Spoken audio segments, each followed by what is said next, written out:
اپنی زندگی میں روشنیاں لاؤ، اپنے اللہ کے قرآن کے ساتھ، اپنے نبی کی سیرت کے ساتھ۔ آپ کے سامنے بھی ہاتھ جوڑتا ہوں، ہر بیان میں کہہ رہا ہوں، فرقہ واریت سے بچو، مسلمان بن کے چلو، مسلم بن کے چلو، مسلم بن کے چلو، مسلم بن کے چلو۔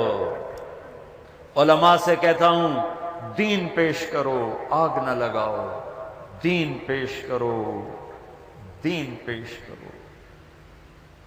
اس ممبر کو محبت کے لیے بنایا گیا ہے، یہ ممبر محبت کے لیے ہے، یہ ممبر آگ کے لیے نہیں ہے۔ سارے برابر، پانچوں انگلیاں برابر نہیں، ہر مکتب فکر میں درد مند علماء ہیں، راسخ علماء ہیں، مخلص علماء ہیں، معتدل علماء ہیں، لیکن ہر مکتب فکر کے شعلہ نوا خطیبوں نے آگ لگا دی ہے، آگ لگا دی ہے۔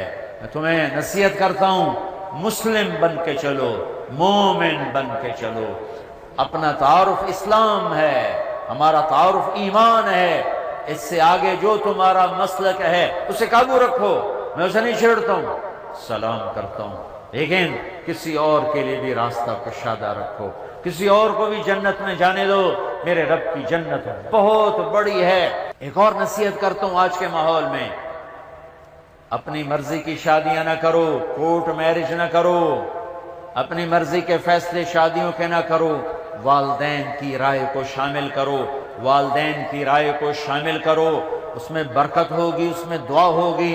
والدین کے سامنے ہاتھ جوڑتا ہوں، اپنے بچوں سے پوچھ کے کرو، اپنی بیٹیوں سے پوچھ کے کرو، قومیت کے بت توڑ دو۔ کتنی بچیوں کے مجھے فون آتے ہیں، عمر گزر رہی ہے، ماں باپ شادی نہیں کر رہے کہ اسی بس اپنے اج کرنا ہے، باہر نہیں کرنا، غیریں چ نہیں کرنا، اسی ارائی ہیں، اسی باہر کدی نہیں کیتا، اسی راجپوت ہیں، اسی باہر کدی نہیں کیتا۔ قومیت کا بت توڑو۔ یہ میواتی کہتے ہیں ہم نے میواتیوں کے باہر نہیں کرنا، چاہے وہ بوڑھی ہو جائے، مر جائے۔ راجپوت کہتے ہیں راجپوتوں سے باہر نہیں کر۔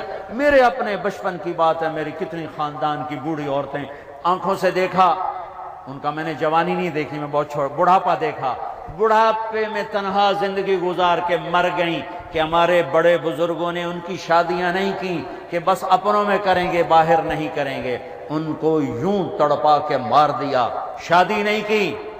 یہ ظلم و ستم ہر چوتھے گھر کی کہانی ہے، اور دیہاتوں میں بہت بری طرح یہ چیز ہے، بس اپنوں میں کریں گے، بس اپنوں میں کریں گے، غیروں میں نہیں کریں گے، اپنوں میں کریں گے۔ میرے نبی نے اپنوں میں بھی کی، غیروں میں بھی کی، اپنی بیٹیاں باہر بھی دیں، گھر میں بھی دیں، باہر سے بھی شادی کی، گھر میں بھی کی۔ اپنی بیٹی زینب باہر صرف نہیں کی، بنو امیہ کو دی، بنو ہاشم، بنو امیہ، یوں دشمنی آخر حد تک۔ ابو سفیان آخر حد تک تو لڑتا رہا، نہیں کلمہ پڑھا۔ بنو امیہ، عبد مناف کے 4 بیٹے، ہاشم، عبد شمس، نوفل، ابو عبید، ابو زبیر، ان کی تاریخ کوئی نہیں، 6 تھے۔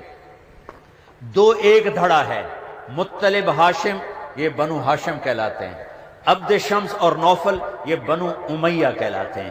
جب عبد مناف مرا تو اس کا بیٹا مطلب سردار بننا تھا، بڑا، لیکن قوم نے ہاشم کو بنا دیا، تو عبد شمس کے بیٹے امیہ نے احتجاج کیا کہ یہ چاچے کی سرداری منظور نہیں ہے، مطلب کی سرداری چلے گی۔ یہ اختلاف، اس سے 2 دھڑے بنے، پھر یہ 2 دھڑے آپس میں دور چلے گئے، لڑائیاں بھی ہوئیں۔ دوسری بیٹی عثمان بن عفان، بنو امیہ، تیسری بیٹی عثمان بن عفان، بنو امیہ، 3 بیٹیاں بنو امیہ کو دیں، اور 4تھی بیٹی گھر میں حضرت علی کو۔ اور میرے نبی نے سنو، میرے نبی نے فرمایا ما تزوجت وما زوجت الا بوحی من السماء نزل به جبریل۔ لوگو، میں نے جہاں بیٹی دی، میں نے جہاں شادی کی، پہلے آسمان سے جبریل اللہ کا حکم لے کر آئے، پھر میں نے قدم اٹھایا۔ آپ نے اپنی شادی کی، پہلی شادی حضرت خدیجہ بنو اسد قریش، دوسری شادی حضرت سودا قریش، تیسری شادی حضرت حفصہ قریش، چوتھی شادی حضرت عائشہ قریش میں ہو رہی. پانچویں شادی ام حبیبہ بنو امیہ قریش یہود بنو قریظہ میں شادی کی، یہودیوں میں. حضرت صفیہ یہودیوں میں سے کلمہ پڑھا، ایمان لائیں، ان سے شادی فرمائی. حضرت میمونہ ہلالیہ عرب ہیں، قریشی نہیں ہیں، شادی فرمائی. قریش میں بنو ہاشم میں ایک شادی نہیں آپ کی ہوئی، بنو ہاشم میں ایک شادی نہیں ہوئی. خاندان میں، برادری میں، قبیلے میں اور باہر. بیٹی ابو العاص بنو امیہ، عثمان بنو امیہ، علی بنو ہاشم. پہلے آسمان سے حکم آیا، پھر میں نے قدم اٹھایا. اب سنو سر، ایک واقعہ سناتا ہوں. حضرت علی آئے رشتہ مانگنے، حضرت علی آئے اور شرم کی وجہ سے چپ ہو گئے. آپ نے فرمایا علی کیوں آئے ہو؟ پتا تو تھا. وہ چپ. کہنے لگے فاطمہ کا رشتہ چاہیے؟ کہ جی. کہا اچھا انشاءاللہ بس اتنا کہا انشاءاللہ، اور اٹھ گئے. تو حضرت علی باہر نکلے، صحابہ نے پوچھا کیا ہوا؟ کہ انکار ہو گیا. وہ کیسے؟ کہ کچھ بھی نہیں فرمایا. عبد الرحمن بن عوف پوچھنے لگے کچھ تو کہا ہوگا؟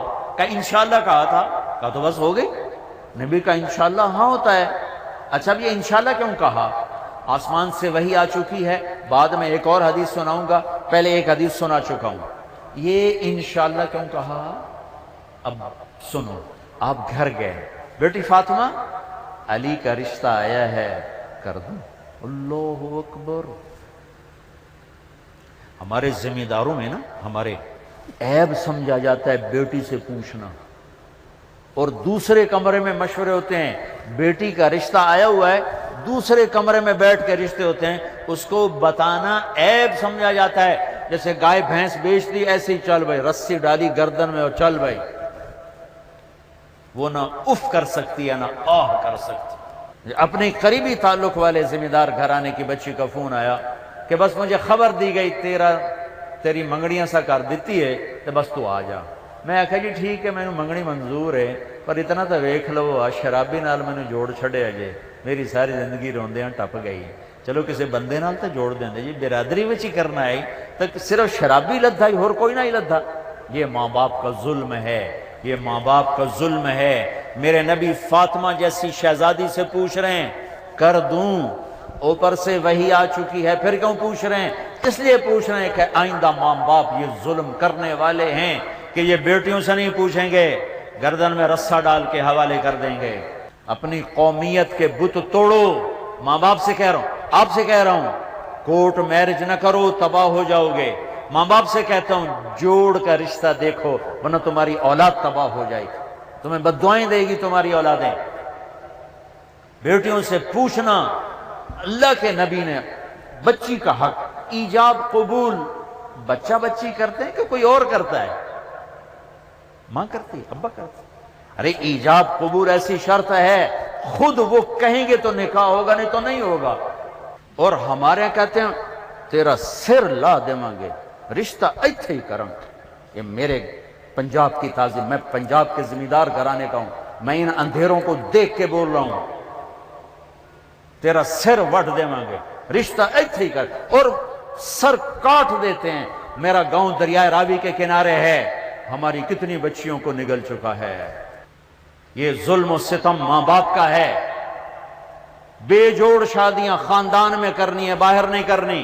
جہاں نیک رشتہ ملے، بچی کی پسند کا احترام کرو. اگر بچی کہہ دے میں نے یہاں شادی کرنی ہے تو اس نے گناہ کیا ہے، یہ اس نے ظلم، یہ اس نے حیا سے بات کی ہے. یہ تو عین حیا ہے. وہ کہہ رہی میری آپ شادی یہاں کر. کہتا تو ساڑی نک وڈا چھڑی ہے، انہیں صرف تھے بالکل نہیں کرنی، اور کسی ظالم کے چمار کے ساتھ اس کو باندھ دیں. ماں باپ سے کہتا ہوں، میں بہت سنگین ایشو پر بول رہا ہوں اور دکھ سے بول رہا ہوں. اپنے نبی کی سیرت پڑھو، میرے نبی نے کیسے شادیاں کی. بچی سے پوچھا فاطمہ کر دوں؟ فاطمہ انکار کر سکتی تھی؟ کر سکتی. وہاں انکار کا سوال نہیں. جب فاطمہ بولی جی یا رسول اللہ، پھر آپ آئے. علی مجمع کٹھا کرو، مجمع کٹھا کیا ایسے کر کے آپ سامنے ممبر پر کھڑے علی کو یہاں بٹھایا سامنے، پھر کہا لوگو جبریل میرے پاس اللہ کا پیغام لائے ہیں کہ میں اپنی بیٹی فاطمہ کا نکاح علی کے ساتھ کر دوں۔ اس پیغام کے بعد بھی پوچھا فاطمہ کر دوں، فاطمہ کر دوں، اس کے بعد بھی پوچھا ہے۔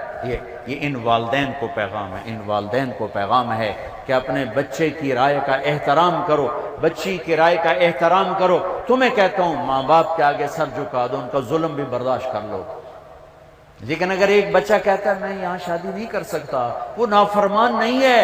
اگر بیٹی کہتی میں نے یہاں شادی نہیں کرنی، وہ نافرمان نہیں ہے۔ تم ظالم ہو اگر وہاں کرو گے۔ اس کو سمجھو اللہ کے واسطے، اس کو سمجھو اللہ کے واسطے۔ کس قدر گھروں میں تباہیاں ہیں، اور طلاقیں طلاقیں طلاقیں۔ یہ ایک خوبصورت زندگی ہے جو تمہارے کورس میں نہیں ہے، تمہارے نصاب میں نہیں۔ تمہیں کیا خبر؟ ایک کائناتی علم اللہ جب چاہے توڑ دے۔ ابراہیم علیہ السلام کو آگ نے جلایا، اللہ نے 1 سیکنڈ میں آگ کا علم باطل کر دیا، 1 سیکنڈ میں آگ کا علم ختم کر دیا۔ یونس علیہ السلام کو مچھلی نے مارا، اللہ نے 1 سیکنڈ میں پانیوں کا علم باطل کر دیا۔ تو اللہ کا علم ہے بچو، اپنی زندگی میں اللہ اس کے رسول کو داخل کرو۔ تو یہ میرا پیغام ہے۔ رمضان ہے، بزدل نہ بننا، جی گرمی بڑی ہے روزہ نہیں رکھیا جانا۔ گرمی برداشت کرو، بھوک برداشت کرو، پیاس برداشت کرو کہ یا اللہ تیرے لیے بھوک ہے، جہنم کی آخرت کی بھوک سے بچا، تیرے لیے پیاس ہے، آخرت کی پیاس سے بچا، تیرے لیے گرمی سہ رہا ہوں، مجھے جنت کی ٹھنڈی ہوائیں نصیب فرما۔ پھر پتہ کیا ہونے والا ہے؟ تم یہ روزے کی پیاس برداشت کرو، بھوک برداشت کرو، بھئی یوں آنکھ بند ہونے کی دیر ہے، آنکھ بند ہونے کی دیر۔ اللہ کی قسم موت خوفناک چیز نہیں ہے، موت چھٹی ہے، چھٹی کتنی پیاری چیز ہوتی، جس دن چھٹی ہوتی ہے کتنے مزے کی چیز ہوتی۔ بھئی آج چھٹی ہے یار، ہمیں اتوار کو چھٹی ہوتی تھی نا، تو ہم کمرے کے لڑکے مقابلہ کرتے تھے آج سب سے دیر سے کون سے اٹھے گا، یہ مقابلہ ہوتا تھا، یہ ہمارا مقابلہ، سب سے دیر سے بھئی آج کون اٹھے گا، کل اتوار چھٹی۔ ہمارا پین تھا چاچا خوشی مرحوم، میری آنکھوں کے سامنے آ گیا ہے، تو وہ آخری جو گھنٹہ ہوتا تھا نا اس پر کان لگے ہوتے تھے کہ کب بجے گا، کان ادھر لگے ہوتے، پڑھائی میں تو شوق تھا نہیں نا، تو کان ادھر لگے ہوتے تھے۔ جو ہی وہ چاچا خوشی کرتا ٹن، تو میں نعرہ لگاتا چھٹی۔ اللہ اللہ اللہ